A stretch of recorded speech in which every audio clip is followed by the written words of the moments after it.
ನೋಡಿ, CM DCM ಇಬ್ರು ಕೂಡ ಮತ್ತೆ ಒಗ್ಗಟ್ಟಿನ ಮಂತ್ರವನ್ನ ಜಪಿಸಿದ್ದಾರೆ. ಡಿಕೆ ಶಿವಕುಮಾರ್ ನಮ್ಮದೇ ಪಕ್ಷ, ನಾವು ಬೇರೆಯವ್ರ ಮನೆ ಊಟಕ್ಕೇನೂ ಹೋಗಿಲ್ಲ, ನಮ್ಮದೇ ಪಕ್ಷದವ್ರ ಮನೆಗೆ ಊಟಕ್ಕೆ ಹೋಗಿರೋದು, ಒಂದೇ ಸಿದ್ಧಾಂತ ಅಂತ ಡಿಸಿಎಂ ಡಿಕೆಶಿ ಮಾತನಾಡಿದ್ರು. ಮತ್ತೆ ಒಗ್ಗಟ್ಟಿನ ಮಂತ್ರವನ್ನ ಜಪಿಸಿದ್ರು ಡಿಸಿಎಂ ಡಿಕೆ ಶಿವಕುಮಾರ್. ನಮ್ದು ಒಂದೇ ಪಕ್ಷ, ಒಂದೇ ಸಿದ್ಧಾಂತ ಅಂತ ಡಿಸಿಎಂ ಮಾತಾಡಿದ್ದಾರೆ. ಬ್ರೇಕ್ಫಾಸ್ಟ್ ವೇಳೆ ರಾಜ್ಯ ರಾಜಕೀಯದ ಬಗ್ಗೆ ಸಾಕಷ್ಟು ವಿಚಾರ ಚರ್ಚೆ ಮಾಡಿದೀವಿ. ಬ್ರೇಕ್ಫಾಸ್ಟ್ ಮೀಟಿಂಗ್ ಬಳಿಕ ಡಿಸಿಎಂ ಡಿಕೆ ಶಿವಕುಮಾರ್ ಹೇಳಿಕೆಯನ್ನ ಕೊಟ್ಟರು. ಸರ್ಕಾರ ಹಾಗೂ ಪಕ್ಷದ ವಿಚಾರದ ಬಗ್ಗೆ ಚರ್ಚೆ ಮಾಡಿದೀವಿ. ಈಗಾಗಲೇ ಸುರ್ಜೇವಾಲಾ ಜೊತೆಗೆ ಇಬ್ರು ಕೂಡ ಮಾತಾಡಿದೀವಿ. ಯಾವುದೇ ವಿಚಾರ ಅನೌನ್ಸ್ ಮಾಡಬಾರ್ದು ಅಂತ ಹೈಕಮಾಂಡ್ ಸೂಚನೆ ಕೊಟ್ಟಿದೆ. ಅವ್ರು ಹೇಳ್ದಂಗೆ ನಾವು ನಡ್ಕೊಳ್ತೀವಿ ಅಂತ ಡಿಕೆ ಶಿವಕುಮಾರ್ ಕೂಡ ಮಾತಾಡಿದ್ದಾರೆ. ಎಲ್ಲ ಬ್ರೇಕ್ಫಾಸ್ಟ್ ಎಲ್ಲ ಮಾಡಿದ್ಮೇಲೆ ರಾಜಕೀಯ ಕೂಡ ಚರ್ಚೆ ಮಾಡಿದ್ವಿ. ನಮಗೆ 4 MLC ಸೀಟ್ ಅನೌನ್ಸ್ಮೆಂಟ್ ಮಾಡ್ಬೇಕಾಯ್ತು. ಸುರ್ಜೇವಾಲಾ ತಾವು ನಾವಿಬ್ರು ಸೇರಿ ಮಾತಾಡಿದೀವಿ. 1 ಸೀಟ್ ಬಗ್ಗೆ ಸ್ವಲ್ಪ ಅವ್ರದೇನೋ ಇತ್ತು, ಕೆಲವು ಲೀಡರ್ಸ್ ಮಾತಾಡ್ತೀವಿ ಅಂತ ಹೇಳ್ತಾ ಇದ್ದಾರೆ. ಅನೌನ್ಸ್ ಮಾಡ್ಬೇಕಾಯ್ತು.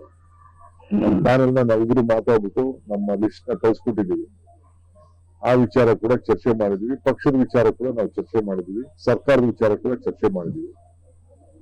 ಅಸೆಂಬ್ಲಿ ವಿಚಾರ ಕೂಡ ಚರ್ಚೆ ಮಾಡಿದ್ವಿ.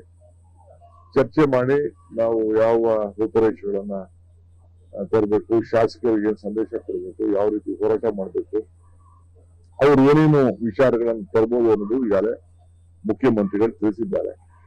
ಅವ್ರು ಏನೇ ತಂದ್ರು ಕೂಡ ನಾವು ಎದುರಿಸ್ತೇವೆ. ಎಲ್ಲ ಬ್ರೇಕ್ಫಾಸ್ಟ್ ಎಲ್ಲ ಮಾಡಿದ್ಮೇಲೆ ರಾಜಕೀಯ ಕೂಡ ಚರ್ಚೆ ಮಾಡಿದ್ವಿ. ನಮಗೆ 4 MLC ಸೀಟ್ ಅನೌನ್ಸ್ಮೆಂಟ್ ಮಾಡ್ಬೇಕಾಯ್ತು.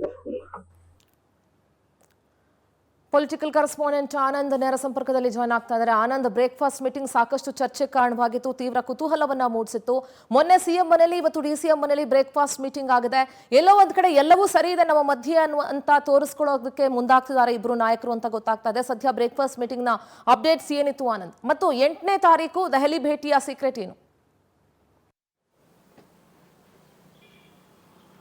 ಖಂಡಿತವಾಗ್ಲೂ ಸಿಂಧರ, ಈಗ ಬ್ರೇಕ್ಫಾಸ್ಟ್ ಮಾಡುವ ಮೂಲಕ ಇಬ್ಬರು ಕೂಡ ಒಗ್ಗಟ್ಟು ಪ್ರದರ್ಶನವನ್ನ ಮಾಡಿದ್ದಾರೆ. ಹೈಕಮಾಂಡ್ ಏನ್ ತೀರ್ಮಾನ ಮಾಡುತ್ತೋ ಅದ್ರ ಪ್ರಕಾರ ನಡ್ಕೊಳ್ತೀವಿ ಅಂತ ಒಮ್ಮತ ಅಭಿಪ್ರಾಯವನ್ನು ಕೂಡ ವ್ಯಕ್ತಪಡಿಸಿರ್ತಕ್ಕಂಥದ್ದು. ಆದ್ರೆ ಸಿಎಂ ಡಿಸಿಎಂ ಅವರು ಇದೇ ರೀತಿ ಮುಂದೇನು ಕೂಡ ಒಗ್ಗಟ್ಟಿನ ಪ್ರದರ್ಶನ ಮಾಡ್ತಾರಾ ಅಥವಾ ಜೋಡೆತ್ತಿನಂತೆ ಇರ್ತಾರಾ ಅನ್ನೊಂದು ಪ್ರಶ್ನೆಗಳು ಕೂಡ ಉದ್ಭವ ಆಗುತ್ತೆ. ಯಾಕೆಂತಂದ್ರೆ ತಮ್ಮದೇ ಆದಂತಹ ಒಂದು ಸ್ಟ್ರಾಟಜಿಯನ್ನ ಮಾಡ್ತಾ ಇದ್ದಾರೆ. ಕುರ್ಚಿಯನ್ನ ಉಳಿಸ್ಕೊಳ್ಳೋದಕ್ಕೆ ಸಿಎಂ ಸಿದ್ದರಾಮಯ್ಯ ಎಲ್ಲಾ ರೀತಿಯ ಒಂದು ತಂತ್ರಗಾರಿಕೆ ಮಾಡ್ತಾ ಇದ್ದಾರೆ. ಶಾಸಕರನ್ನ ಹಿಡಿದಿಟ್ಟುಕೊಳ್ತಕ್ಕಂಥ ಒಂದು ಪ್ರಯತ್ನವನ್ನ ಮಾಡ್ತಾ ಇದ್ದಾರೆ. ಹಿರಿಯ ನಾಯಕರನ್ನ ವಿಶ್ವಾಸಕ್ಕೆ ತೆಗೆದುಕೊಳ್ತಕ್ಕಂಥ ಪ್ರಯತ್ನವನ್ನ ಮಾಡ್ತಾ ಇದ್ದಾರೆ. ಬಹುತೇಕ ನಾಯಕರು ಸಿದ್ದರಾಮಯ್ಯನವರೇ ಮುಂದುವರಿಲಿ ಅನ್ನೋ ಒಂದು ಅಭಿಪ್ರಾಯವನ್ನು ಕೂಡ ವ್ಯಕ್ತಪಡಿಸ್ತಾ ಇದ್ದಾರೆ. ಆದ್ರೆ ಡಿಸಿಎಂ ಡಿಕೆ ಶಿವಕುಮಾರ್ ಅವರು ಮತ್ತೆ ಅವರ ಸಹೋದರ ಡಿಕೆ ಸುರೇಶ್ ಏನಿದ್ದಾರೆ, ಇವರು ವಿಶ್ವಾಸದ ಮಾತುಗಳನ್ನ ಆಡ್ತಾ ಇರ್ತಕ್ಕಂಥದ್ದು. ಜೊತೆಗೆ ಸಿದ್ದರಾಮಯ್ಯನವರು ತಮಗೆ ವಚನ ಕೊಟ್ಟಿದ್ರು ಅನ್ನೋ ಒಂದು ವಿಚಾರವನ್ನು ಕೂಡ ಪ್ರಸ್ತಾಪ ಮಾಡ್ತಾ ಇರ್ತಕ್ಕಂಥದ್ದು. ಇದೇ ವಿಚಾರಗಳನ್ನ ಇಟ್ಕೊಂಡು ಹಲವು ಬಾರಿ ದೆಹಲಿಗೆ ಹೋಗಿ ಹೈಕಮಾಂಡ್ ನಾಯಕರನ್ನು ಕೂಡ ಭೇಟಿ ಮಾಡಿದ್ದಾರೆ. ಏನ್ ಮಾತು ಕೊಟ್ಟಿದ್ರು ಅದ್ರ ಪ್ರಕಾರ ನಡೆದುಕೊಳ್ಳಬೇಕು, ನಮ್ಮ ಅಣ್ಣನನ್ನ ಸಿಎಂ ಮಾಡಬೇಕು ಅಂತ ಡಿಕೆ ಸುರೇಶ್ ಅವರು ಕೂಡ ಪ್ರಿಯಾಂಕಾ ಗಾಂಧಿ ಹಾಗೆ ರಾಬರ್ಟ್ ವಾದ್ರಾ ಅವರನ್ನು ಕೂಡ ಮನೆ ದೆಹಲಿಗೆ ಹೋದಂತ ಸಂದರ್ಭದಲ್ಲಿ ಭೇಟಿಯಾಗಿ ಮಾತುಕತೆ ನಡೆಸಿದ್ದಾರೆ ಅನ್ನೊಂದು ವಿಚಾರಗಳು ಗೊತ್ತಾಗ್ತಾ ಇರ್ತಕ್ಕಂಥದ್ದು. ಮತ್ತೊಂದು ಕಡೆ ಅವರ ಬೆಂಬಲಿಗ ಶಾಸಕರು ಕೂಡ ದೆಹಲಿಗೆ ಹೋಗಿ ಈಗಾಗಲೇ ಹೈಕಮಾಂಡ್ ನಾಯಕರನ್ನ ಭೇಟಿ ಮಾಡತಕ್ಕಂಥ ಕೆಲಸವನ್ನ ಮಾಡಿದ್ದಾರೆ.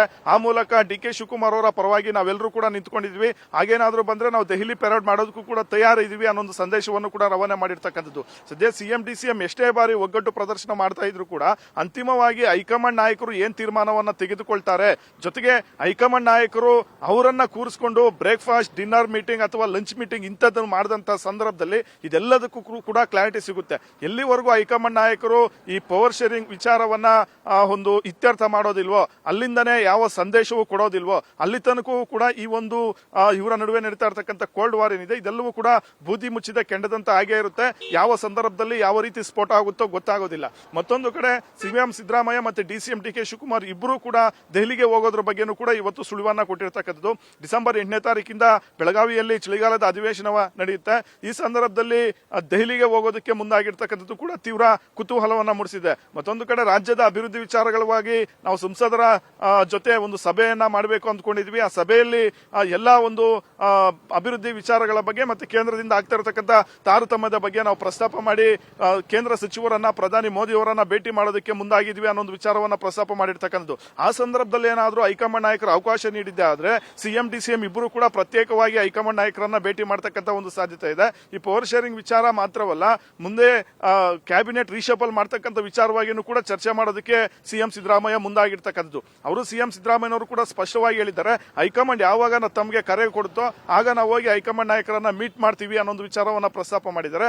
ಇದೇ ಅಲ್ಲದೆ ಹೈಕಮಾಂಡ್ ನಾಯಕರು ಯಾವಾಗ ಹೇಳ್ತಾರೋ ಆಗ DCM DK ಶಿವಕುಮಾರ್ ಅವರು ಮುಖ್ಯಮಂತ್ರಿಗಳಾಗ್ತಾರೆ ಅನ್ನೋ ಒಂದು ವಿಚಾರವನ್ನು ಕೂಡ ಪ್ರಸ್ತಾಪ ಮಾಡಿರ್ತಕ್ಕಂಥದ್ದು. ಆ ಮೂಲಕ ಈ ಎಲ್ಲಾ ಒಂದು ಗೊಂದಲವನ್ನ ಹೈಕಮಾಂಡ್ ಮೇಲೆ ಇಬ್ಬರು ನಾಯಕರು ತಳ್ಳಿರ್ತಕ್ಕಂಥದ್ದು. ಅಂತಿಮವಾಗಿ ಹೈಕಮಾಂಡ್ ನಿರ್ಧಾರಕ್ಕೆ ಬಿಟ್ಟಿದ್ದಾರೆ.